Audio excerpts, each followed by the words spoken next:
Ich heiße alle Modellbahnfreunde auf YouTube ganz herzlich willkommen hier auf meinem Kanal. Leute, was soll ich euch sagen? Endlich, nach wochenlanger Verkabelungsarbeit, Gleislegearbeiten etc. pp. war endlich der Tag gekommen, wo ich die ersten Testfahrten hier auf meinem Kopfbahnhof machen konnte. Ich war sowas von happy, Leute. Ich kann es euch gar nicht sagen, was das für ein geiles Gefühl war. Und ich muss auch sagen, alles in allem liefen die ersten Testfahrten doch wirklich sehr, sehr positiv. Also ich war jedenfalls positiv überrascht. Einzig und allein hier an der Weiche hatte ich einen kleinen Verkabelungsfehler drin. Da war Plus und Minus vertauscht. Naja gut, mein Gott, shit happens, das habe ich schnell gedreht, dann war die Sache gegessen, ne? Aber an einer Weiche habe ich ein bisschen ein größeres Problem und das möchte ich euch heute zeigen und auch, was ich da als Abhilfe mache. So, und zwar geht es genau hier um die Kreuzungsweiche. Ich bin mir 100% sicher, dass ich geguckt habe, bevor ich sie eingebaut habe, ob alle Schienenteile hier, alle Schienenstücke, ob die wirklich komplett verbunden sind. Ja? Und da bin ich mir 100% sicher, dass ich das gemacht habe. Und jetzt bin ich mit der Lok das erste Mal drüber gefahren. Ich lasse mal gerade fahren und zeige euch, was nämlich dann passiert. Halt, falsch rum. Wenn ich da jetzt langsam drüber fahre, das ist übrigens die ESU KG 230. Und wenn ich da jetzt langsam drüber fahre, Achtung,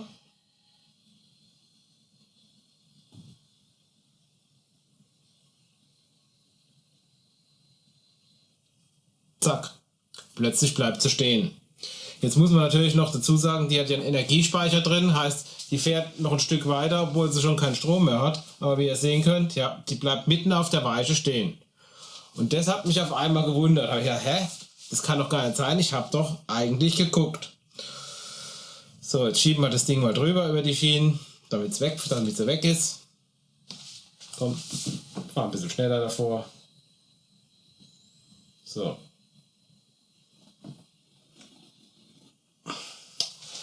Ja, und dann habe ich einfach mal geguckt und habe auch mal mit dem Multimeter gemessen. Und dann ist es tatsächlich so, dass diese inneren Schienenstücke hier, ich hoffe, ihr könnt es jetzt gut sehen. Nee, ich fahre mal mit der Kamera erst näher ran. Also es ist in der Tat so, dass diese zwei Schienenstücke hier, die quasi, wenn die Lok im Bogen fahren soll, oder das Schienenfahrzeug im Bogen fahren soll, die dann hier angelegt werden. Genau die zwei inneren Schienenstücke haben keine Verbindung zu irgendeinem äußeren Schienenpaar oder einem Schienenpaar, das mit Strom versorgt wird.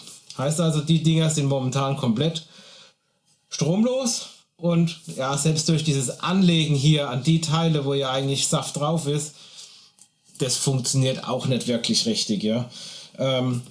Heißt also, da habe ich ein kleines Problem. Jetzt habe ich mir auch schon lange überlegt, ja, wo könnte ich jetzt da eigentlich noch ein Kabel anlöten? Weil eigentlich habe ich keine Lust, die Weiche nochmal auszubauen. Jetzt habe ich schon mal geguckt, naja, die Innenseiten hier, also die Kante hier, beziehungsweise die Kante hier, die fällt schon mal weg, weil da ja, sag ich mal, meine Lok oder mein Schienenfahrzeug ja entlang fährt. Da kann ich schon mal nichts anlöten, weil sonst wird mein Schienenfahrzeug nicht mehr vorbeikommen. Ne? Auf der Außenseite hier, naja, da habe ich auch nicht wirklich eine Stelle gefunden, wo ich was anlöten kann, weil wenn ja das Ding weggeklappt ist, dass die Lok hier geradeaus durchfahren kann, ne, dann ist es ja so, dann muss ja hier der Spalt auch offen bleiben, sonst kann ja die Lok nicht durchfahren. Und wenn ich dann hier was anlöte, könnte ich die Gefahr laufen, dass dann der Spurkranz von der Lok, ne, also dieser Spurkranz, dass der dann quasi auf die Lötstelle aufläuft und mein Schienenfahrzeug rausspringt. Also geht's auch nicht. Das Einzige, wo ich gesehen habe, wo es überhaupt gehen würde, im eingebauten Zustand, wohlgemerkt, wäre hier zwischendrin. Ja, also hier ist so ein Kunststoffstück. Ich hoffe, man sieht es auf der Kamera gut. Hier ist es so ein Kunststoffstück. Und hier wäre jetzt so ein Spalt. Ja, da ist weder ein Spurkranz von der Lok oder sonst noch was. Heißt also, theoretisch könnte ich hier zwischendrin was anlöten. Jetzt ist es natürlich so, ich meine, ich kann wirklich von mir behaupten, dass ich gut im Löten bin. Ja, also weil wenn ich, was ich schon an Kleinkram gelötet habe, dann denke ich schon, dass ich gut im Löten bin. Ähm, aber an der Stelle, ehrlich gesagt, traue ich mir das dann auch nicht zu. Weil wenn ich da irgendwie mit dem heißen Lötkolben dieses Kunststoffteil ein kleines bisschen verforme, laufe ich auch schon wieder Gefahr, dass später ich bei dem keine gescheite Spurführung mehr habe. Also das traue ich mir ehrlich gesagt nicht zu. Und jetzt hilft halt alles Jammern nicht. Ich muss halt die Weiche nochmal ausbauen. Ach ja, wie schön, ne? Aber solange es nur eine Weiche ist, geht's ja noch, ne?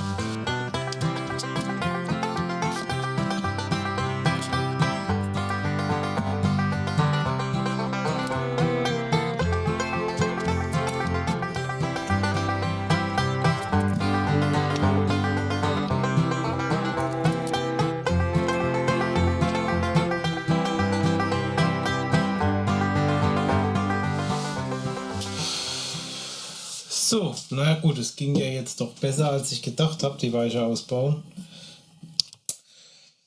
Seht ihr? Und genau das sind die Stellen hier, wo ich eigentlich gedacht habe, dass diese Teile hier, das sind ja die jetzt von unten. Ja, ich hoffe, man kann es auf der Kamera sehen. Aber eigentlich habe ich gedacht, naja, wenn das hier, da geht so eine Brücke rüber und dass das eigentlich damit aufgelegt ist. Aber wenn ich jetzt mir das nochmal genauer angucke, dann sehe ich, ja, da ist gar nichts aufgelegt. Und das hat halt so ausgesehen und ich habe halt nicht nachgemessen. Jetzt kann man sagen, ja, zweimal einen Fehler gemacht, einmal nicht kontrolliert und zweitens mal einfach vertraut. Okay, dann tun wir das Ganze jetzt korrigieren. Ja, dann werden wir mal anfangen, ne?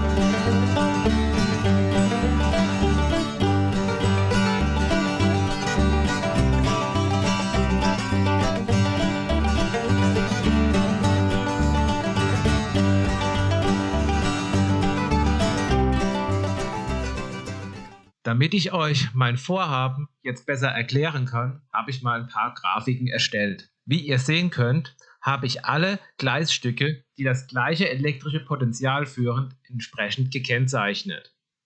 DCCA ist rot, DCCB ist blau und die Polarisierung ist grün, weil die Bereiche können ja sowohl DCCA als auch DCCB führen.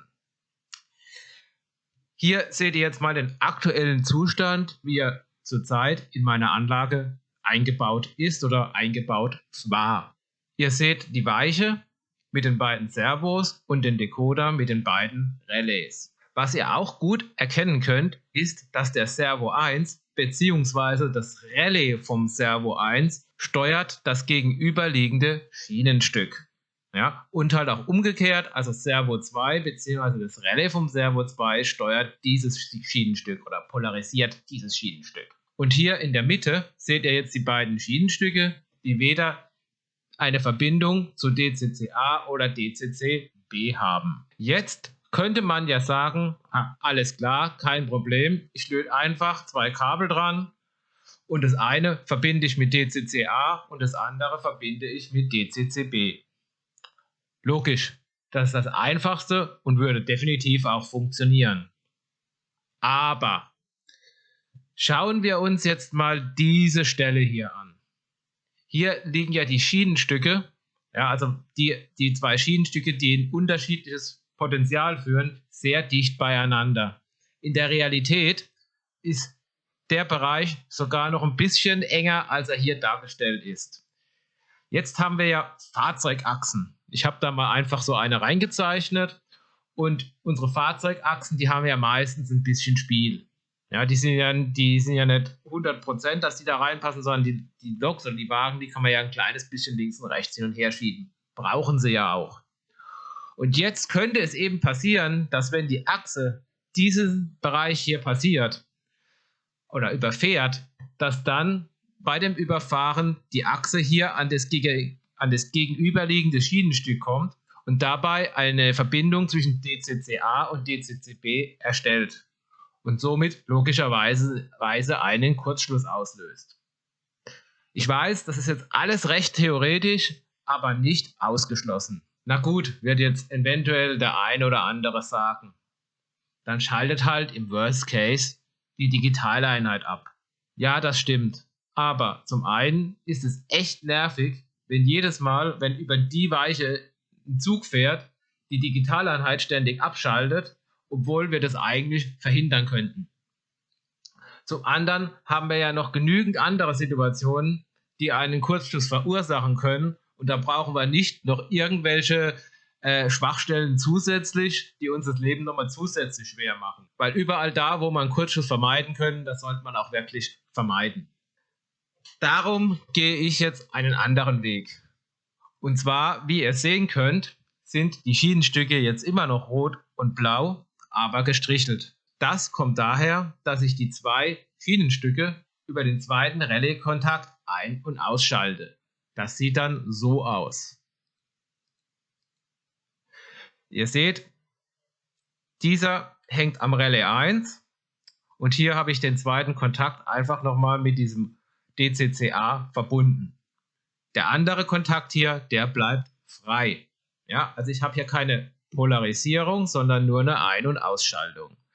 Das gleiche mache ich hier auf der anderen Seite. Auch hier habe ich einfach einen Kontakt mit DCCB verbunden. Und wie läuft das Ganze jetzt ab? Nun, möchte ich jetzt zum Beispiel von hier nach hier fahren.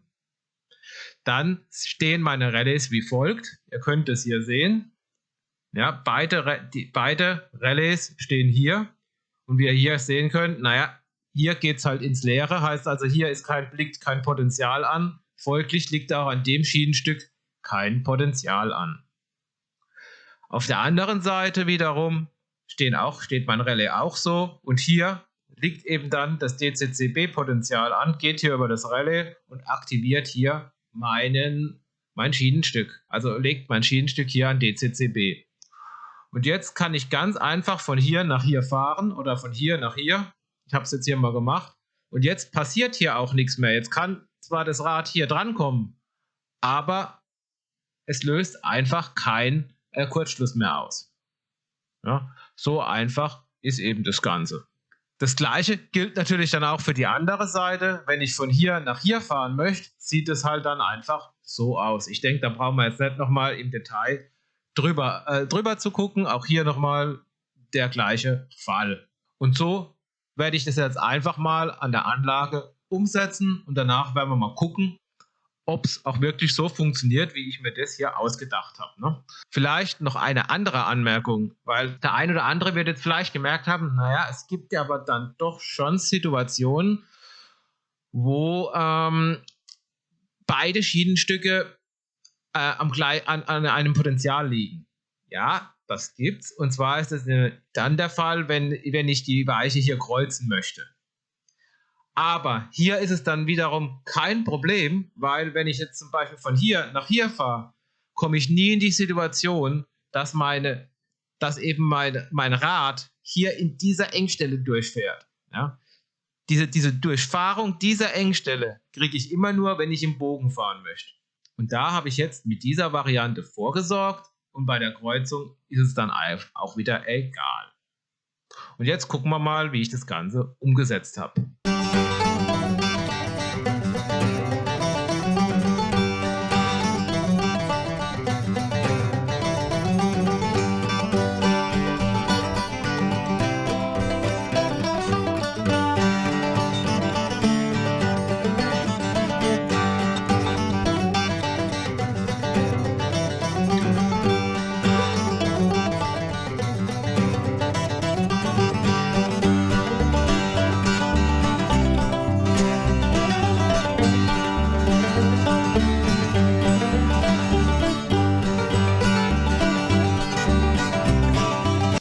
Also in der Position soll jetzt eigentlich das Teil Saft haben und das Teil hier nicht. Schauen wir mal. Erstmal mit dem Messgerät. Da ist Dampf drauf. Da ist mal nichts drauf. Gut, dann lassen wir mal die Lok drüber fahren.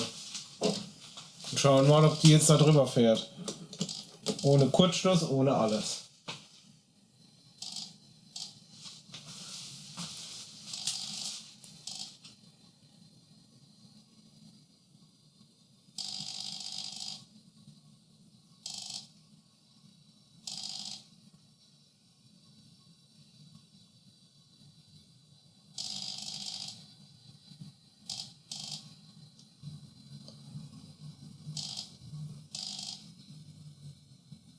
Was soll ich sagen? Ich bin gerade begeistert. Es funktioniert.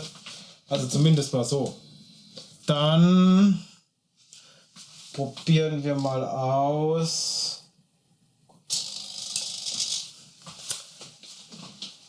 Gerade Ausfahrt.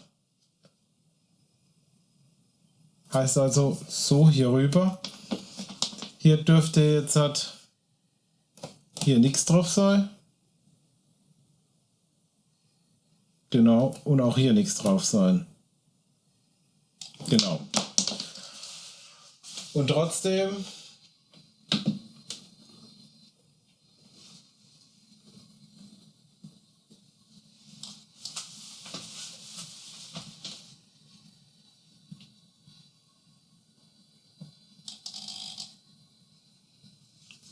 fährt die Lok drüber. Perfekt. Stellen wir die Lok mal hier drauf.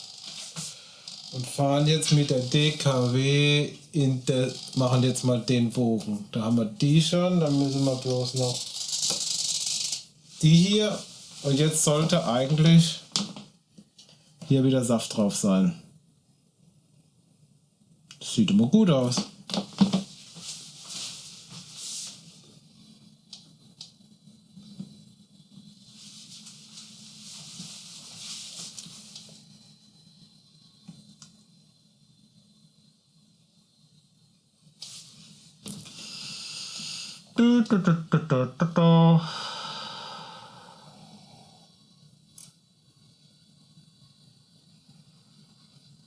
Ich bin gerade begeistert. Ich bin leicht begeistert. Okay, und hier geht's wieder nicht mehr, logisch. Da auf dem Abstellgleis ist noch kein Saft. Also, ich würde sagen, Operation geglückt. Ich habe jetzt das Problem gelöst, dass da kein Saft drauf war. Ich muss sagen, ich habe noch mal die Anleitung von der Weiche angeguckt, da steht es auch wirklich nicht drin, dass die Dinger keinen Saft haben und da steht auch nichts drin, dass man die separat einspeisen muss. Ich vermute einfach mal, dass Tillig darauf vertraut, dass wenn die Teile hier anliegen, damit die dann damit dann da eine Stromübertragung stattfindet. Das sind halt immer so Sachen, wo ich sage, ja, also da würde ich mich nie drauf verlassen.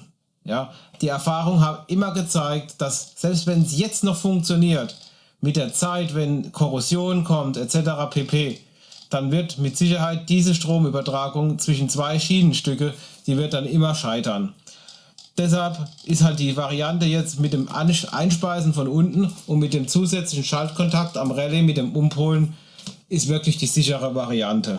Wie immer hoffe ich, dass euch dieses Video gefallen hat. Wenn es euch gefallen hat, gebt mir gerne den Daumen nach oben. Ansonsten wünsche ich euch wieder eine gute Zeit und ich hoffe, wir sehen uns im nächsten Video wieder. Euer Björn.